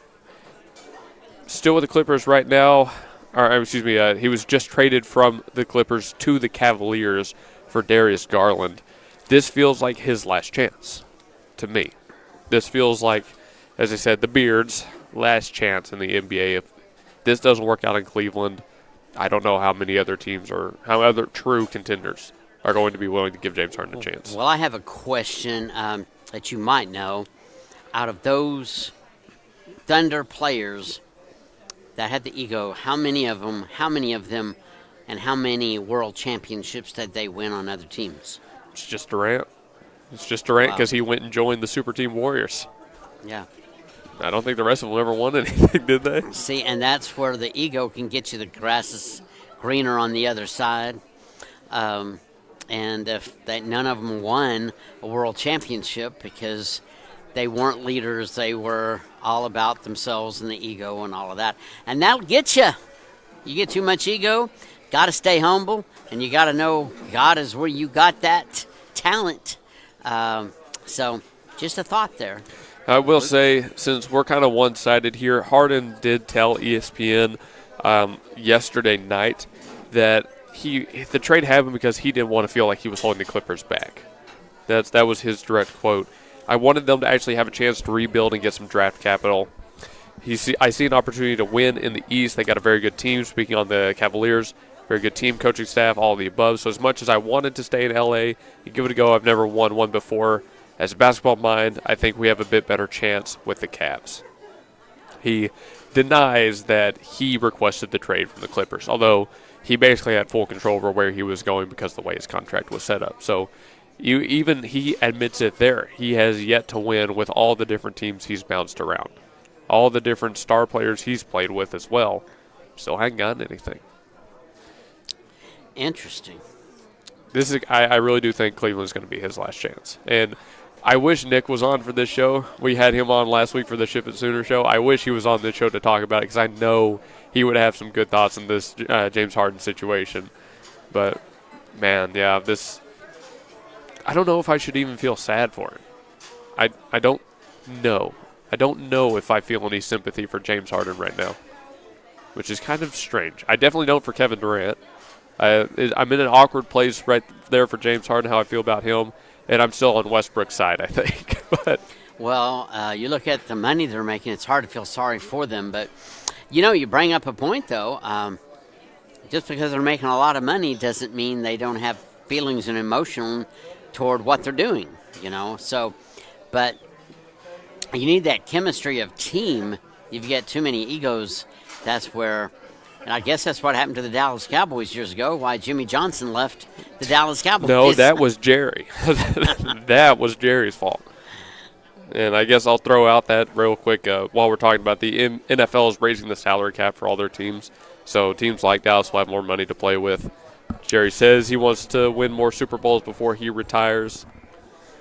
Well, I bet they're going to win the next 3, so they can get him out of there and retire. I doubt it. No, that was Jerry's fault for all that. I won't even skirt around that topic. We won't beat around the bush. That was all Jerry. All right, but there's your kind of catch-up on the NBA news.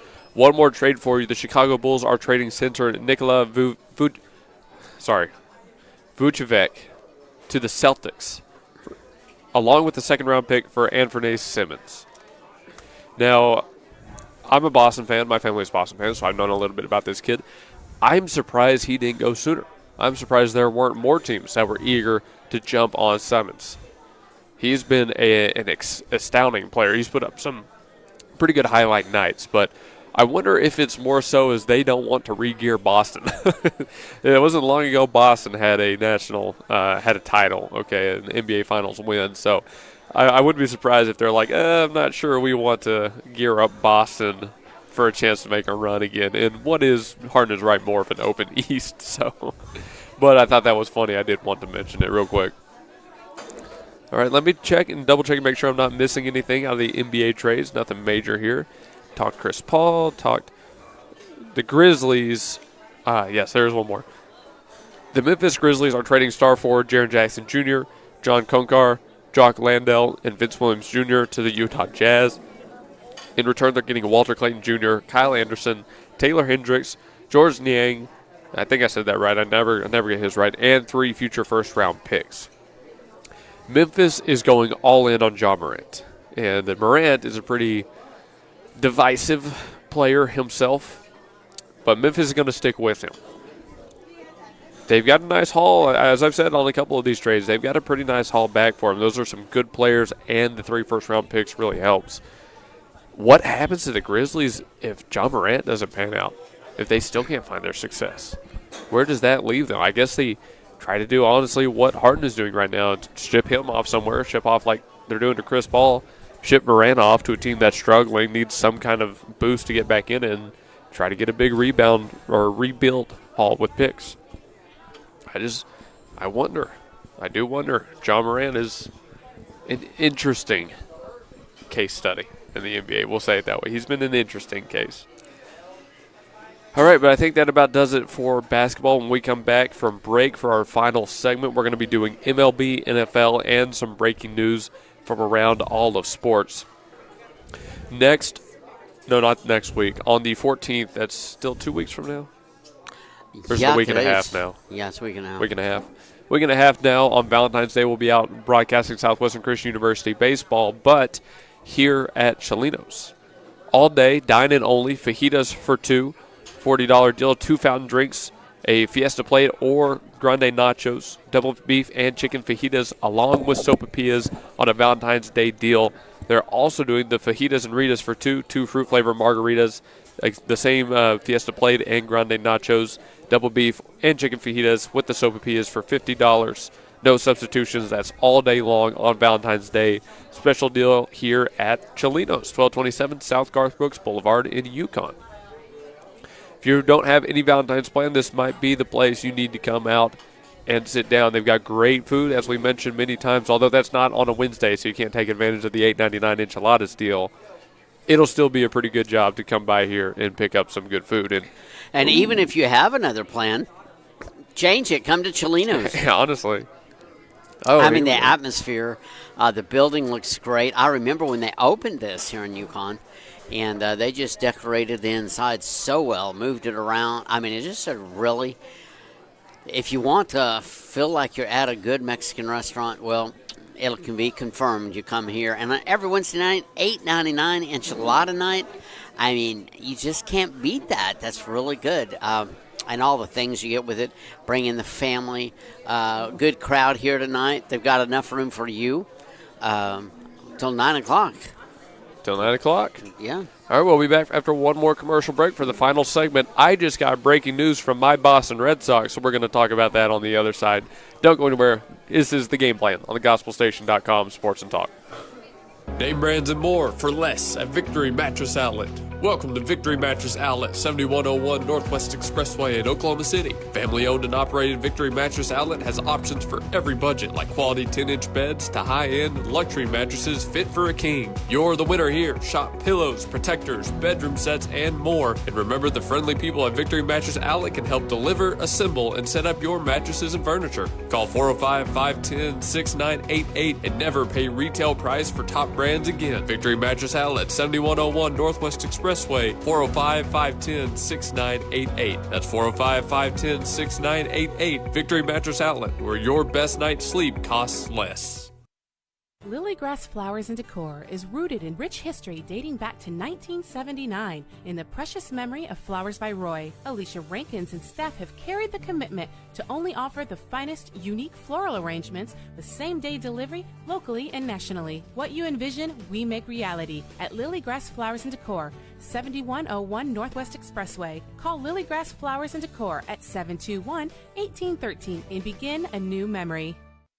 Are you looking for some hair, some virgin hair, some extensions? Well, come to Alchemy Ming Virgin Hair and Boutique. We have moved to 10709 North Rockwell Avenue, Oklahoma City, Oklahoma, Suite D. Come and see all the styles from your best hairstylist, your favorite hairstylist, the award-winning hairstylist of the year, Jasmine J.G. Garrett Whitson.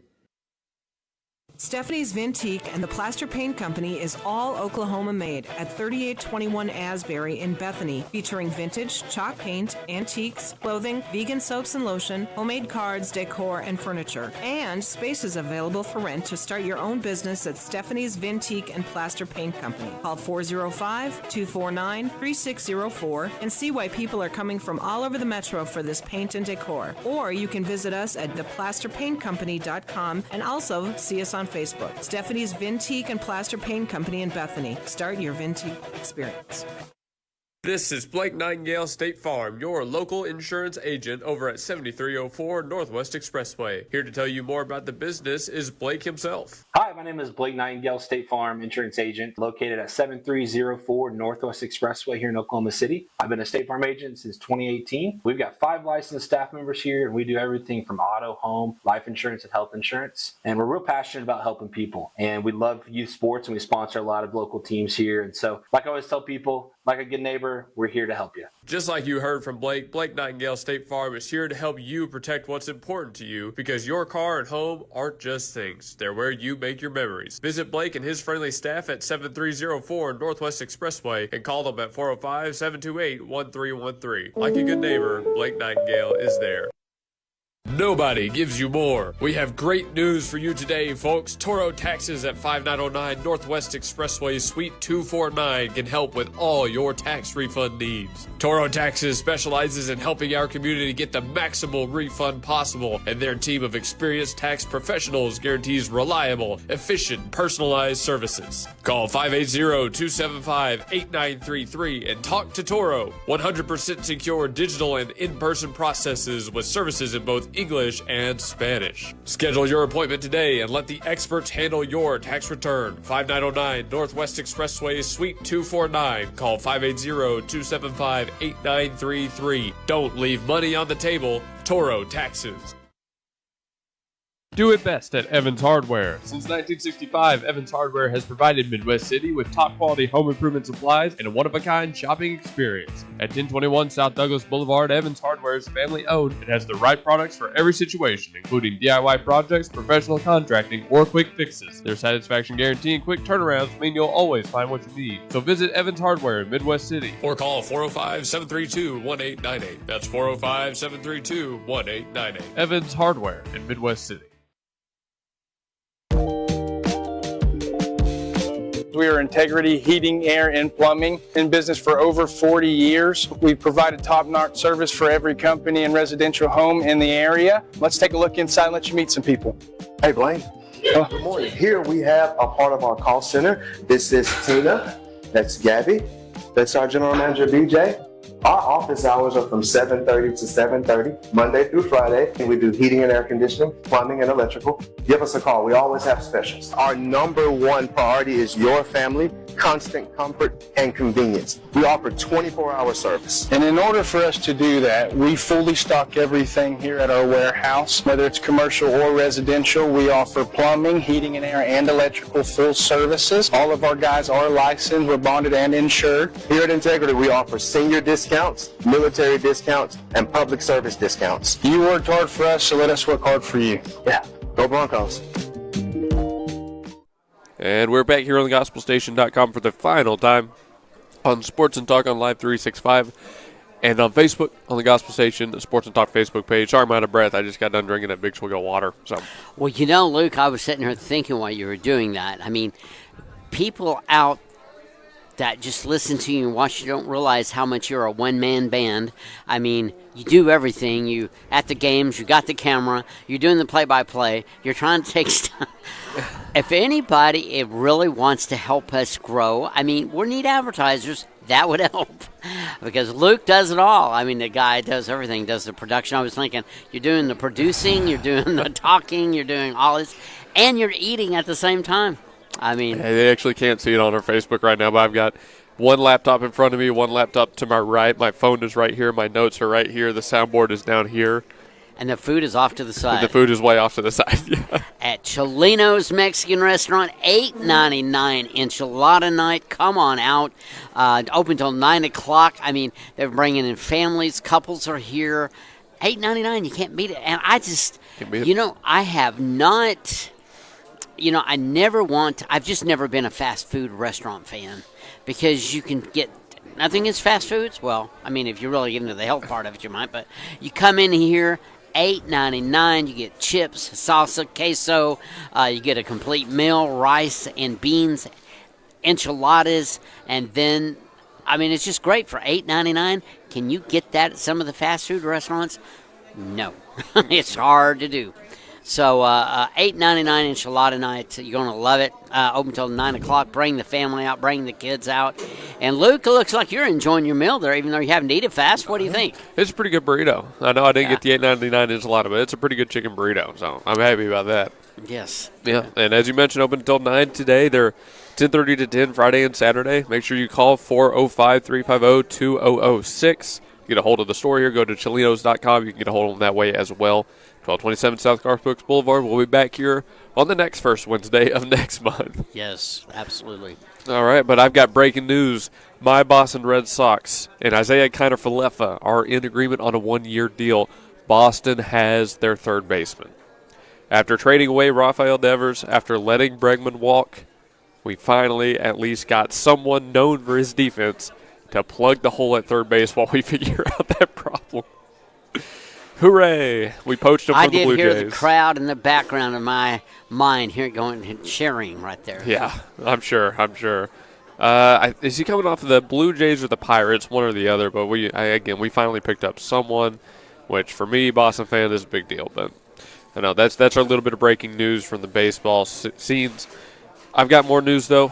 Let's look at it. It was a while back, but it was announced that Clayton Kershaw wants to go into the media role, the broadcast role. So legendary pitcher Clayton Kershaw is going to join NBC on an agreement for Kershaw to join the network studio coverage for this next season. NBC is taking over Sunday Night Baseball as well as Sunday morning games on Peacock, so we could be seeing a lot more Clayton Kershaw. How do we get in on that deal? How do we get to go broadcast MLB games? Do you have an idea? I don't know. I have to work on that. I'll reach out to Clayton. I'll ring him up. There you go. He and I are tight like that. There you go. Bring him out to Chelino's. Buy him lunch. You'll get all kind of deals that way. No, but I do think it's cool. Every time a player gets to move into the broadcast stuff, that's what I did. So I think it's pretty cool. The White Sox are acquiring right-handed pitcher Jordan Hicks and right-handed pitcher David Sandlin for the Red Sox in exchange for Greg Zeal. Boston is also reportedly sending $8 million to the White Sox to help cover some of Hicks's $24 million salary. The White Sox get some much-needed pitching. Boston picks up a pitcher in return. Both of them kind of dump off a little bit here, but Jordan Hicks, I believe it was part of that Rafael Devers deal that just kind of went nowhere for Boston. So I don't know if he saw much of any playing time, to be honest with you. So I'm not surprised that they shipped him off. And yeah, Boston's always looking for bullpen help. If you know anything about the Red Sox, we are always looking for bullpen help. Let me make sure I've got all of my baseball out of the way because we're going to talk about football after that, and then I'll go back to you here because I got a question for you. Uh-oh. Aroldis Chapman not approved to pitch for Great Britain in the World Baseball Classic because his lineage-based documentation did not prove eligibility. Aroldis Chapman is not British enough to play for Great Britain. Whoa. I didn't know that was possible. I don't know. Oh, I'm glad they're not rating if a person's American enough to play American baseball. Very weird, but maybe he will play for America in the WBC. That'd be awesome. Yeah. Dude, I would love to see Aroldis Chapman on our squad. Yeah. All right, now we're going back to you because we're moving into football here. The Pro Bowl. Did you catch any of the Pro Bowl action? No, because I haven't been paying much attention to it. I noticed it. Now help me here because I noticed somebody running down the field and intercepted a ball and ran it all the way back. I didn't know the Pro Bowl was changing like that. So that's how much I have not paid attention to that because I've lost some of my interest with all the stuff that went on years ago. So I did see, but was that the game? They played without pads and helmets? Yeah, they play flag football now. Okay. That's their Pro Bowl stuff. I bring this up because your reaction you just had to it is the reaction everybody is having to it. No one likes the Pro Bowls anymore. Yeah. The viewers don't like it. Players decline it very consistently. Because of injuries, you think? Or no, just because it's boring. Yeah. For the viewer, it's boring. For the players, why would they waste their time doing a Pro Bowl no one cares about when they could be like what Justin Fields said, focusing on their offseason training? Yeah. It's really only guys that have been healthy all year and had great years like George Pickens, like Dak Prescott out of Dallas going and playing in it, which more power to them if they do want to go. They had a good time, don't get me wrong, but take us back to the last time you watched a Pro Bowl game, right? You were invested. It was like an extra football game. Yeah. They had full pads, AFC versus NFC, and they're going at it. They don't do that anymore. For injury, maybe, but we've kind of lost the almost mysticism of it, and what makes a Pro Bowl so special. Yeah. So think back to it and tell us just like when you were watching it, what did you feel? What did you like about the Pro Bowl last time you were invested? I think it's been a long time because I didn't even know they were doing that. It's been a long time. Just the fact I enjoyed football, the running backs, the pass.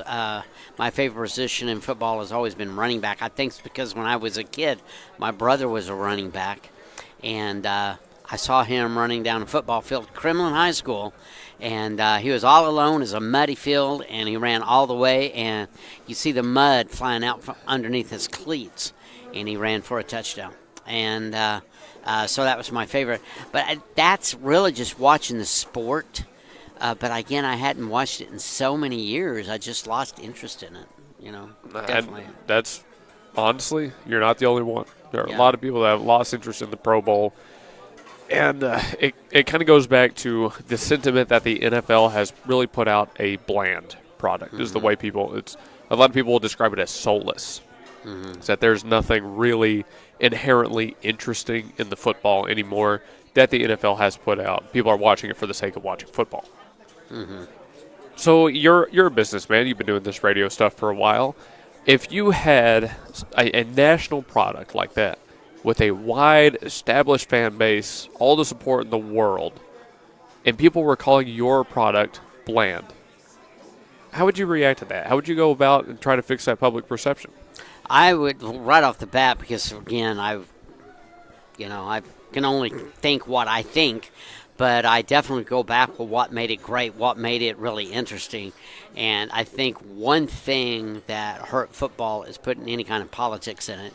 Leave it alone. That's not what people are watching.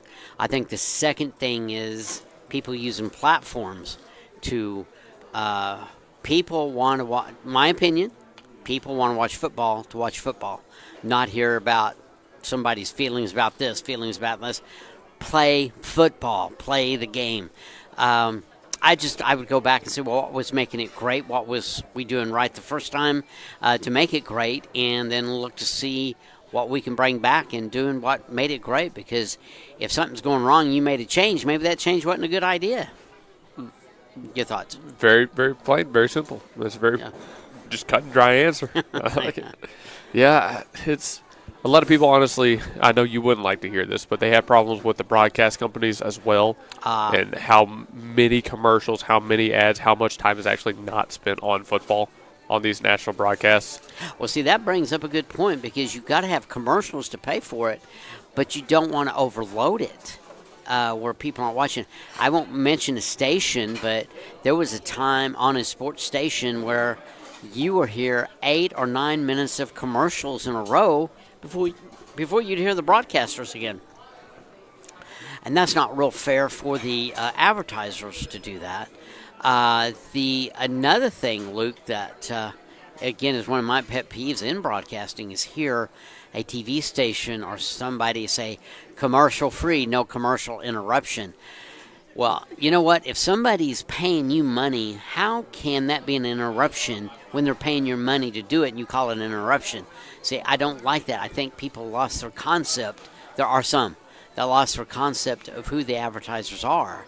You've got to treat them well. And if you play too many commercials, I mean, you start losing focus of even listening to the commercials. And the commercials are important because that's what pays for the product.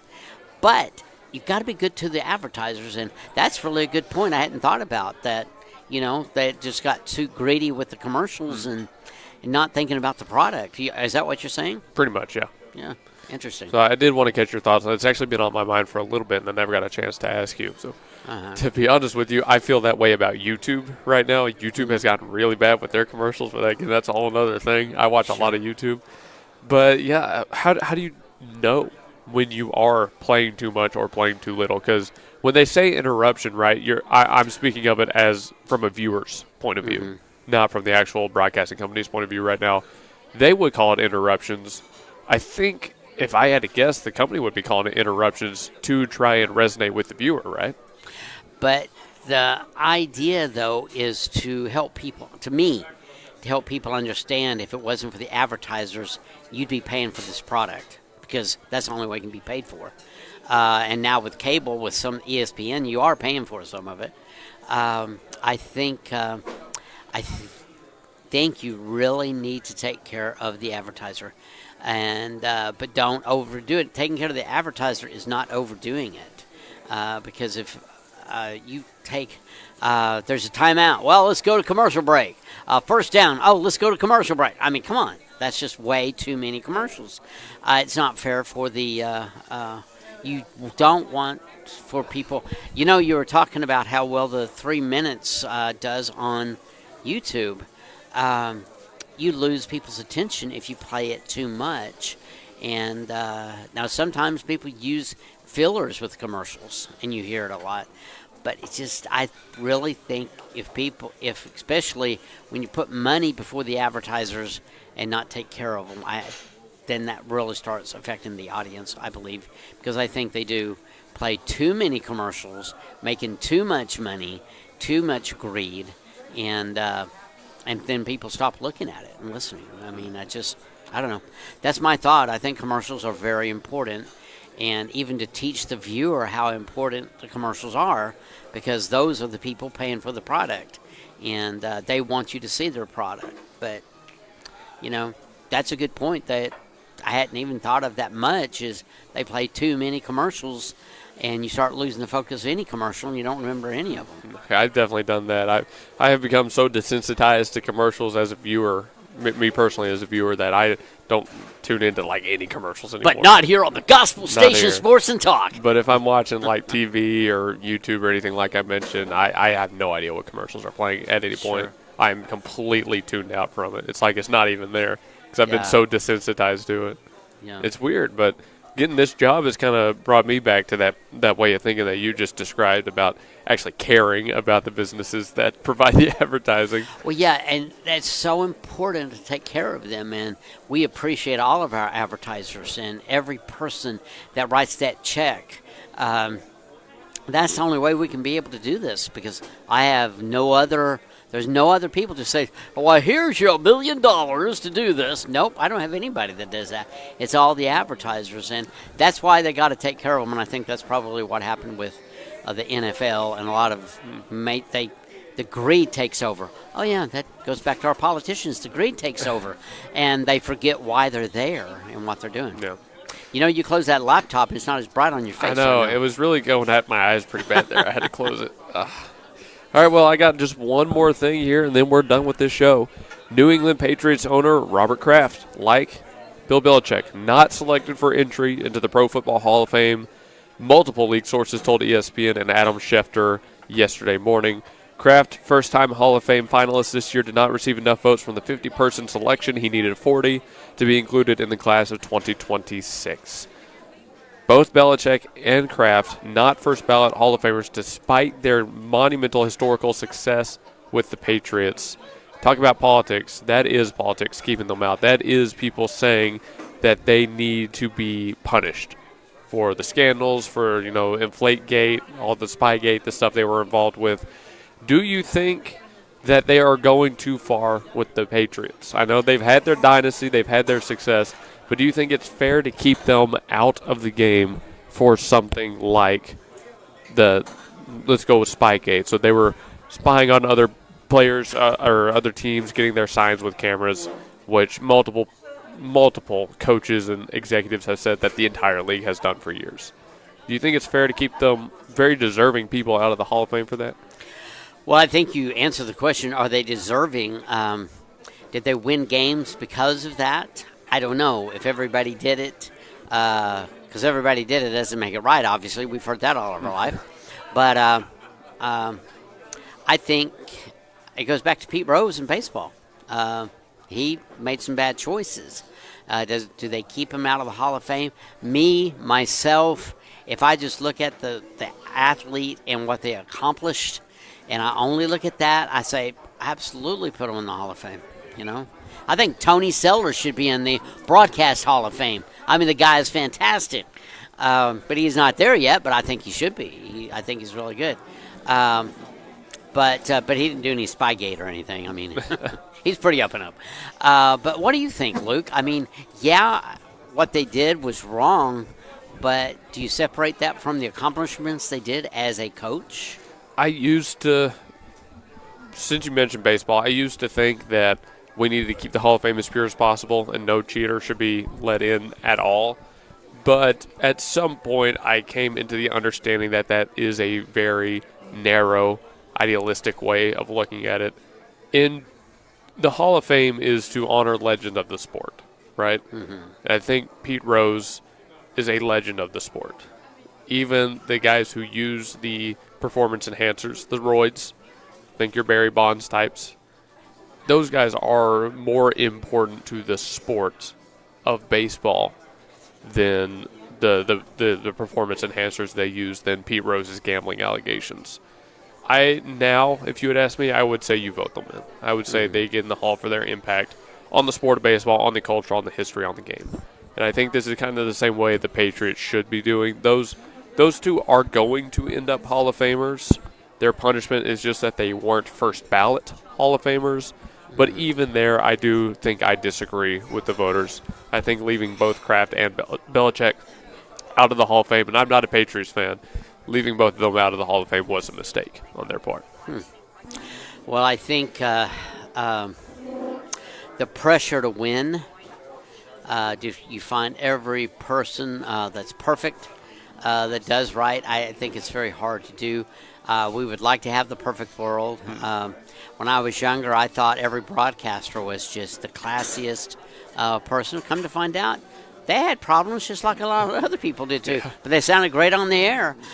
Same with sports. They're still human beings, and they have issues and problems. Yeah, it's not – obviously you don't let everybody in that cheated, obviously, right. Even just because they have a noticeable name. Like I wouldn't say you probably don't let the Chicago Black Sox in just because they're notable names. You do still have to draw a line somewhere, but that's where I think my line would be. The biggest of the biggest names, I think, do still have a case to be in the Hall of Fame in both football and baseball. But and what did they accomplish? That's the deal. I mean, I don't know. I mean, I could go both ways. Yeah, they're playing the sports. You need to honor the sport and do right. But they still impacted the sport, and you can't take that away from them. It's like who lost a Heisman Trophy once Was it Reggie Bush that lost a Heisman Trophy? Somebody You might did. be right on that. I think I remember the story you're talking about. Yeah. It's, I don't know. There's just, if you're good at the sport you're playing, and as much as I believe we all need God and live holy, that just doesn't always happen. You're playing a sport, and do I have a definitive answer on what you're asking? I don't think I have a definitive answer, but I can see where you played the sport, you made the impact on the sport, you're really good at what you're doing. If you're basing it on that, then you should be in the Hall of Fame. Just a thought. It's a very fun conversation. It's one you can have with family members around the Thanksgiving table, because that's when we all like to talk about that stuff, right? But, hey, I think that does it for this episode of the Game Plan. Thanksgiving sounds good right now. Yeah. We're at Chelino's Mexican Restaurant, 1227. $8.99 enchilada night. Isn't that fantastic? 1227 South Garth Brooks Boulevard, 405-350-2006. You've got time to come by here. Take advantage of that $8.99 enchilada night deal. They close at 9 tonight and 10 Friday and Saturday. So, very good. All right. Anything else you want to say before we go? Just come on out to Chelino's Mexican Restaurant. We here in Yukon at 1227 Garth Brooks. I really appreciate the fact that they've been with us advertising for over 10 years, and I really appreciate them being a part of it. They've supported our broadcast. We've done Yukon High School football. We have done Bethany. All of that. Chelino's has been right there. And we appreciate them a lot. And Luke, probably ought to make a commercial for them. Impress them with your video commercial making. That would be good. We've had the audio bed for it. Yeah, but it's good stuff. Come on out, $8.99 enchilada night, right here at Chelino's at 1227 Garth Brooks Boulevard. Great food. If you come down Vanderbilt, I won't say 23rd because that's what it is in Oklahoma City, but then you can miss some of the traffic with the construction going on. But just a thought. Luke, a lot of things going on in the sports world, and appreciate you bringing the light to everything, and I know you're excited for baseball season. One last question for you as we close tonight. How does it feel to play baseball in February? Isn't that kind of cold? It's very cold, and I hate it. Well, now, no beating around the bush on that one. How do people do that? I mean, that you have usually on short sleeves, you're standing there like in the outfield, waiting for a ball to be hit you, and the wind's blowing and it's cold. What do you do? Well, they were all tougher than I was, I guess. But you layer up. That's what you do. You put on a lot of layers. Yeah. Well, very good. Well, yeah, good sports show. That's all from me, Luke. I just want to invite people to come out to Chelino's Mexican Restaurant, $8.99 enchilada night till 9 o'clock. All right, folks, we're done here. Thank you for tuning in. Have a great rest of your night, whether you were watching on Facebook or listening on the gospelstation.com. Sports and Talk. We very much want to appreciate we very much appreciate it and want to thank you. There we go. Said that right. We'll get you for the Coaches Show tomorrow, and we'll catch Tanner Reeves for an interview tomorrow night. Make sure you're there. You won't want to miss them. And congratulations one more time to all the high school athletes that signed to play at the next level. That's a big deal. Have a good night. God bless. We'll see you next time.